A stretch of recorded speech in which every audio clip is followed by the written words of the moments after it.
Students, आज के इस लेक्चर वीडियो में हम न्यूमेरिकल डिस्कस करेंगे बेस्ड ऑन स्ट्रक्चरल आइसोमेरिज्म। तो चलिए फिर स्टार्ट करते हैं।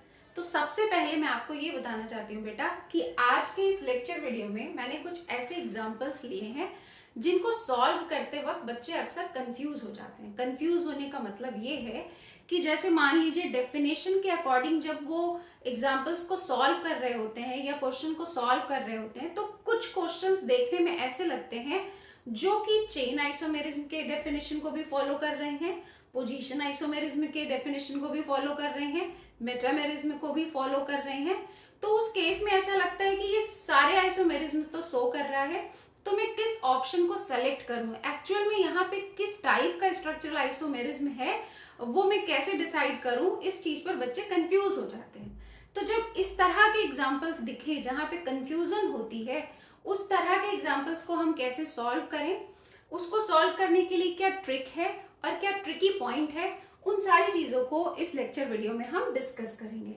तो चलिए फिर एग्जाम्पल्स स्टार्ट करते हैं, क्वेश्चन भी देखते हैं और साथ में उस तरह के क्वेश्चन को सॉल्व करने के लिए क्या ट्रिक है, क्या पॉइंट्स है, वो भी देखते हैं। ठीक है, तो चलिए फर्स्ट क्वेश्चन लेते हैं हमारा। अब जैसे ये फर्स्ट क्वेश्चन है तो फर्स्ट क्वेश्चन में आप क्या करिए, आप वीडियो को पॉज करिए। पॉज करने के बाद आप क्या करेंगे, आप फर्स्ट को डेफिनेशन के अकॉर्डिंग खुद से ट्राई करिए, फिर उसके बाद जो मैंने यहाँ पर बताया है उससे मैच कराइए। ठीक है, ऑफलाइन क्लासेस में जब मैंने ये वाला एग्जाम्पल बच्चों के साथ डिस्कस किया था तो वहां पे बच्चों के दो तरह के पॉइंट ऑफ व्यू आ रहे थे। मैं आपको बताती हूँ, उससे आप रिलेट करिएगा, शायद आप जो सोच रहे हो उससे वो मैच भी करें, है ना। तो देखिए क्या क्या पॉइंट ऑफ व्यू था बच्चों का यहाँ पर।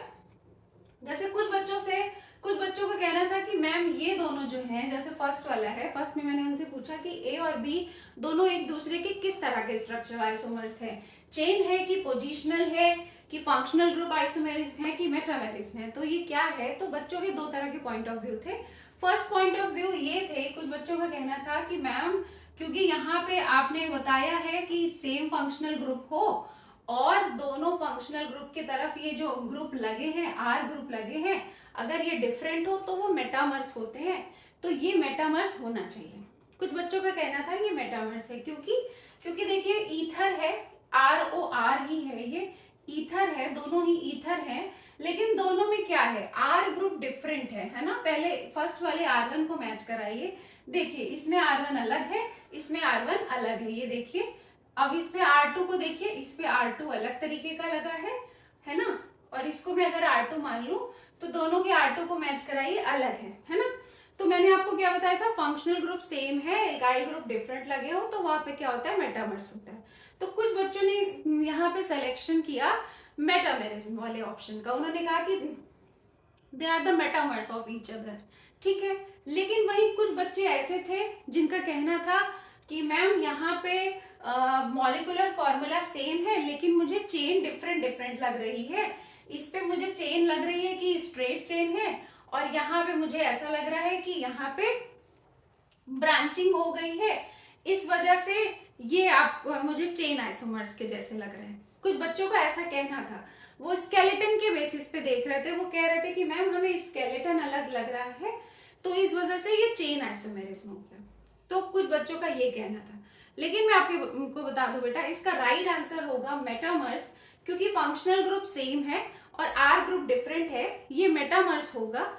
ठीक है, ये दोनों एक दूसरे के चेन आइसोमर नहीं है। अब ये दोनों एक दूसरे के चेन आइसोमर नहीं है, लेकिन कुछ बच्चे कह रहे हैं मैम हमें लग रहा है तो अब हम क्या करें। और कुछ बच्चों का ये भी कहना था कि मैम हम कंफ्यूज हैं कि चेन के साथ जाएं कि मेटामर के साथ जाएं, है ना। तो अब जब इस तरह के सर्कमस्टांसेस क्रिएट हो इस तरह के क्वेश्चन में, तो आप क्या ट्रिक फॉलो करेंगे मैं आपको बताती हूँ। जब भी ये वाला कंफ्यूजन क्रिएट हो कि चेन है कि मेटामेरिज्म है, ये वाला कंफ्यूजन क्रिएट हो तो आप किस ऑप्शन के साथ जाएंगे, किस ट्रिक को फॉलो करेंगे मैं आपको बताती हूँ। देखिए एक ट्रिक होती है बेटा, ट्रिक हमारी क्या है, ट्रिक है हमारी TFMCP।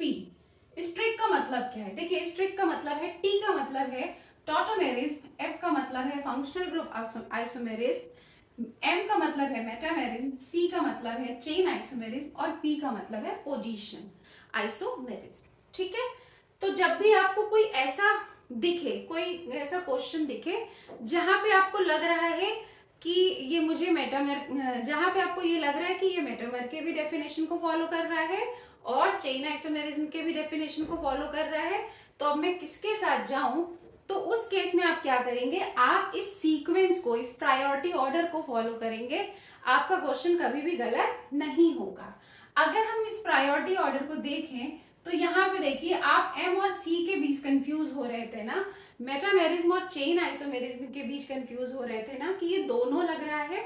तो उस केस में आप क्या करेंगे, जब आपको ये दोनों लगेगा तो देखिए एम की प्रायोरिटी सी से ज्यादा है, मतलब जब आपको चेन और मेटामेरिज्म दोनों लगे तो उस केस में आप किसके साथ जाएंगे, आप जाएंगे मेटामेरिज्म के साथ। यहाँ पे जो फिनोमिना हो रही है वो मेटामेरिज्म है और ये दोनों जो स्ट्रक्चर है they are the metamers of each other, ये दोनों एक दूसरे के मेटामर्स हैं। ठीक है, तो इस तरह के कंफ्यूजन को खत्म करने के लिए आप इस ट्रिक पॉइंट को नोट कर लीजिए। जब भी कंफ्यूजन हो तो आप इस पॉइंट को फॉलो करिएगा, इस प्रायोरिटी ऑर्डर को फॉलो करिएगा।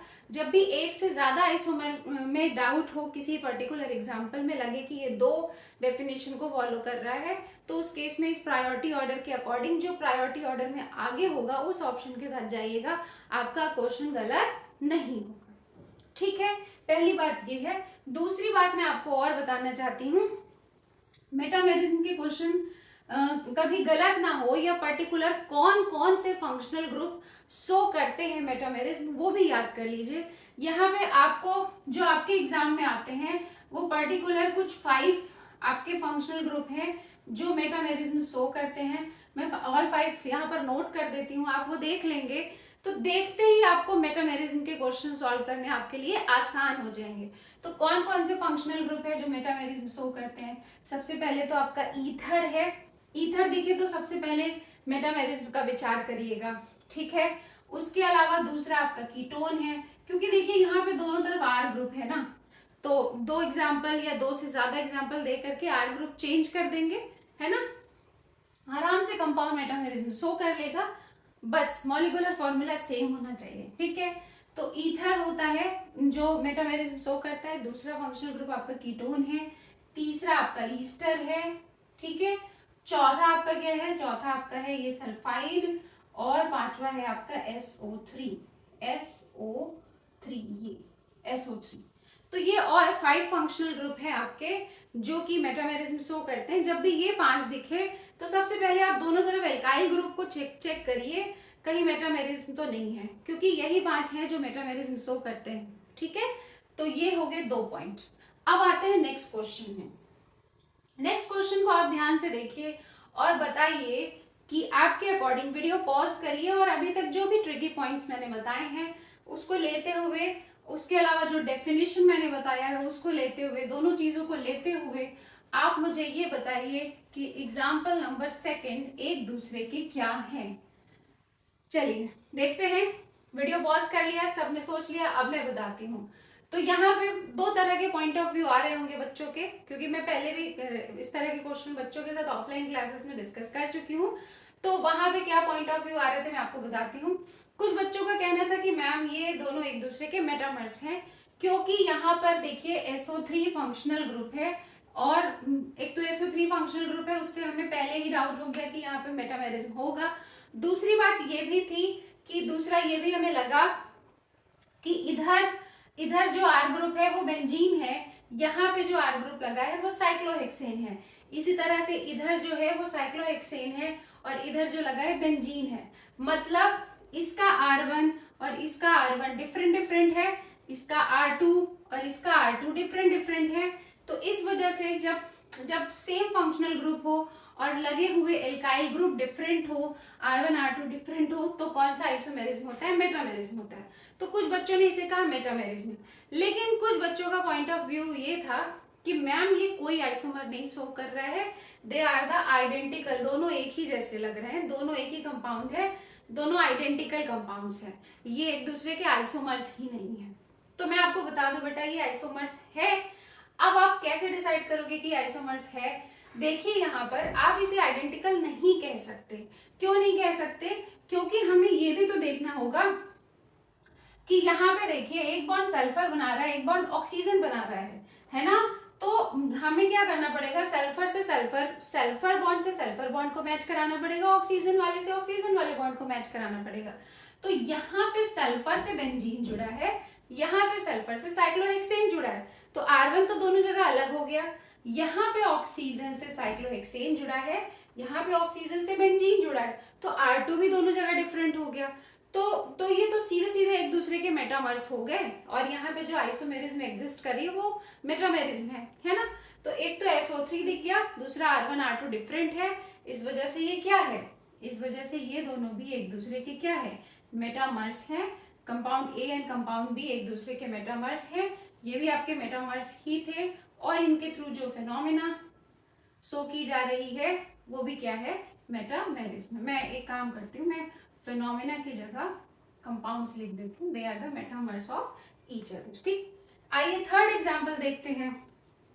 थर्ड एग्जांपल में क्या है, ये दोनों एक दूसरे के क्या है, देख के बताइए, चेन है कि पोजीशन है कि फंक्शनल ग्रुप है कि मेटामेरिज्म है, क्या है।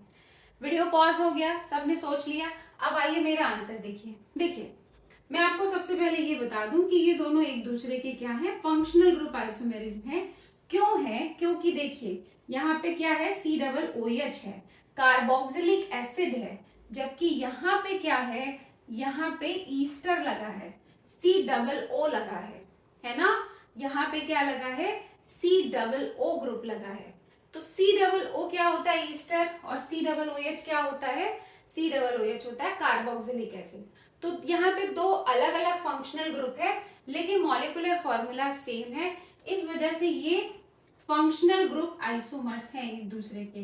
क्या आप लोगों ने भी यही सोचा, बिल्कुल सोचा होगा, बहुत सारे बच्चों ने इसे फंक्शनल ग्रुप आइसोमर्स अब तक सोच लिया होगा। लेकिन कुछ बच्चे ऐसे भी हैं, जिस हिसाब से अभी तक मैंने बच्चों का पॉइंट ऑफ व्यू देखा है, कुछ बच्चे ऐसे भी हैं जो यहाँ पे कंफ्यूज होंगे, जो इसे मेटामर्स समझ रहे होंगे। वो कैसे समझ रहे होंगे, वो सोच रहे होंगे कि ये COO यहाँ भी है, COO यहाँ भी है, लेकिन इसके C से H जुड़ा है, इसके C से CH3 जुड़ा है, इसके O से H जुड़ा है, इसके O से CH3 जुड़ा है।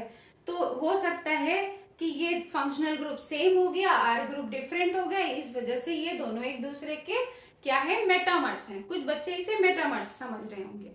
तो पहली बात बेटा, मेटामर्स होने के लिए तो फंक्शनल ग्रुप का सेम होना चाहिए, है ना। यहाँ पे पहली बार फंक्शनल ग्रुप ही सेम नहीं है, फंक्शनल ग्रुप ही अलग है। ये फंक्शनल ग्रुप, ये कार्बोक्सिलिक एसिड है, ये ईस्टर है, तो उस केस में मेटामर तक बात जाती ही नहीं है ना। ये फंक्शनल ग्रुप आइसोमर्स हो जाएंगे। लेकिन फिर भी आपको एग्जाम में हड़बड़ी है, कंफ्यूजन लग रहा है कि मैं फंक्शनल ग्रुप आइसोमर के साथ जाऊं कि मेटामेरिज्म के साथ जाऊं, तो मैं आपको बता दूं, प्रायोरिटी ऑर्डर में आप देख लीजिए। जब इस तरह का कंफ्यूजन होगा तो वहां पे सही आंसर क्या है, फंक्शनल ग्रुप आइसोमेरिज्म है ना। ये दोनों एक दूसरे के क्या है, फंक्शनल ग्रुप आइसोमर्स है, ठीक है, क्योंकि अलग अलग फंक्शनल ग्रुप है। लेकिन फिर भी आपको COO देख के कंफ्यूजन हो रही है, ये आपको थोड़ा थोड़ा मेटामर्स भी लग रहा है, तो कंफ्यूजन वहां से दूर हो जाएगी, आप जाएंगे फंक्शनल ग्रुप आइसोमर्स के साथ। उसके अलावा फंक्शनल ग्रुप आइसोमर्स से रिलेटेड मैं आपको एक नोट पॉइंट और बताना चाहती हूँ। यहाँ पे बेसिकली मैं ये बताना चाहती हूँ कि कौन कौन से ऐसे फंक्शनल ग्रुप हैं जो एक दूसरे के साथ फंक्शनल ग्रुप आइसोमर्स शो करते हैं। जैसा कि पहले आप यहीं पर देख रहे हैं, इसी एग्जाम्पल में आपने देखा कि जो आपके कार्बोक्सिलिक एसिड, जब एक कंपाउंड में आपको कार्बोक्सिलिक एसिड फंक्शनल ग्रुप दिखे और दूसरे में ईस्टर दिखे, तो कार्बोक्सिलिक एसिड और ईस्टर एक दूसरे के फंक्शनल ग्रुप होते हैं। अगर एक कंपाउंड कार्बोक्सिलिक दिख रहा है, दूसरा ईस्टर दिख रहा है, दोनों का मॉलिक्यूलर फॉर्मूला सेम है, तो वो दोनों एक दूसरे के क्या हो जाएंगे, फंक्शनल ग्रुप आइसोमर। ज्यादातर कौन कौन से फंक्शनल ग्रुप आपसे एग्जाम में पूछे जाएंगे मैं बता देती हूँ, ठीक है। एक कार्बोक्सिलिक एसिड के साथ ईस्टर पूछा जाता है, दूसरा एल्डिहाइड एंड कीटोन एक दूसरे के फंक्शनल ग्रुप आइसोमर्स बनाते हैं। एल्डिहाइड एंड कीटोन, अगर एक एल्डिहाइड एक कीटोन का मॉलिक्यूलर फॉर्मूला सेम हो गया और फंक्शनल ग्रुप अलग अलग दिख गए, एक में एल्डिहाइड दिख गया, एक में कीटोन, तो वो एक दूसरे के फंक्शनल ग्रुप आइसोमर हो जाएंगे। उसके अलावा आपके alcohol and ether, alcohol and ether जो होते हैं वो एक दूसरे के साथ फंक्शनल ग्रुप आइसोमर शो करते हैं। उसके अलावा आपका जो है आपका एल्काइल नाइट्राइल जिसको हम साइनाइड भी कहते हैं, एंड एल्काइल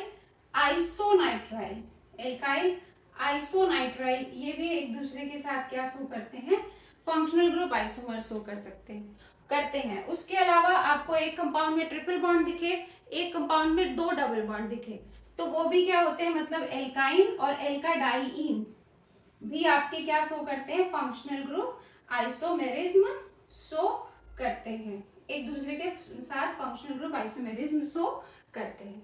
ठीक है, तो ये कुछ पॉइंट्स भी मैंने बता दिए जो एग्जाम में ज्यादातर इन्हीं 5 एग्जांपल्स को लेकर के पूछे जाते हैं। आप लोग पहचानते होंगे कार्बोक्सिलिक ईस्टर को भी, कार्बोक्सिलिक एसिड एंड ईस्टर को भी, एल्डिहाइड कीटोन को भी, अल्कोहल एंड ईथर को भी, एल्काइल नाइट्राइल और आइसोनाइट्राइल को भी। एल्काइल नाइट्राइल क्या होता है आपका, वही RCN होता है, और एल्काइल आइसोनाइट्राइल क्या होता है, RNC होता है ना। ये दोनों एक दूसरे के क्या है, फंक्शनल ग्रुप आइसोमर है। उसके अलावा एल्काइन सब लोग पहचानते हैं, ट्रिपल बॉन्ड हो, और एल्काडाइन का मतलब 2 बार डबल बॉन्ड हो ऑल्टरनेट पोजीशन पे, डबल सिंगल डबल या अल्टरनेट नहीं भी है, लेकिन वहां पे 2 बार इन दिख रहा है, 2 जगह पे डबल बॉन्ड दिख रहा है, तो वो डाई इन हो जाएगा। ठीक है, तो अगर ऐसा भी कोई कंपाउंड दिखता है जिसका मॉलिक्यूलर फॉर्मूला सेम है, एक कंपाउंड में ट्रिपल बॉन्ड है और एक कंपाउंड में 2 बार डबल बॉन्ड है, तो वो भी एक दूसरे के क्या शो करते हैं, फंक्शनल ग्रुप आइसोमर शो करते हैं। तो ये कौन कौन से कंपाउंड शो करते हैं, यहाँ पे मैंने ये पॉइंट भी बता दिया। ठीक है, आइए लास्ट वाला एग्जाम्पल देखते हैं। लास्ट वाला एग्जाम्पल अगर हम देखें तो ये दोनों एक दूसरे के कौन से आइसोमर हैं, बताइए। सीधे सीधे दिख रहा है, अभी जो पॉइंट आपने रटा है उसके हिसाब से RCN और RNC एक दूसरे के क्या होते हैं, फंक्शनल ग्रुप आइसोमर्स होते हैं। यहाँ पे कुछ कोई ये देख, जो फंक्शनल ग्रुप आइसोमर्स होते हैं बेटा, ये देखते ही पहचान में आ जाते हैं, है ना, तुरंत देखते ही पहचान में आ जाते हैं, क्योंकि हमें पता है ये इस फंक्शनल ग्रुप के साथ ये फंक्शनल ग्रुप, इस फंक्शनल ग्रुप के साथ ये फंक्शनल ग्रुप, इस फंक्शनल ग्रुप के साथ ये फंक्शनल ग्रुप, ये वाला आइसोमेरिज्म शो करता है, तो ये देखते ही पहचान में आ जाते हैं। ठीक है, तो ये तो ऐसे हो जाएगा, फंक्शनल ग्रुप वाले क्वेश्चन ऐसे हो जाएंगे। अब अगर आप मेटामेरिज, चेन या पोजीशन के बीच कंफ्यूज होते हैं तो आप उस ऑर्डर को फॉलो कर लीजिएगा, तो आपके वो वाले क्वेश्चन भी हो जाएंगे। ठीक है, तो इसी के साथ हमारा ये लेक्चर वीडियो कंप्लीट होता है। अब आप लोग इस कॉन्सेप्ट्स का यूज करके अपनी तरफ से बहुत सारे क्वेश्चन ट्राई करिएगा। कहीं कंफ्यूजन होगा तो आप कमेंट सेक्शन में पूछिएगा। अब हम लोग मिलेंगे नेक्स्ट लेक्चर में। Have a nice day, thank you so much.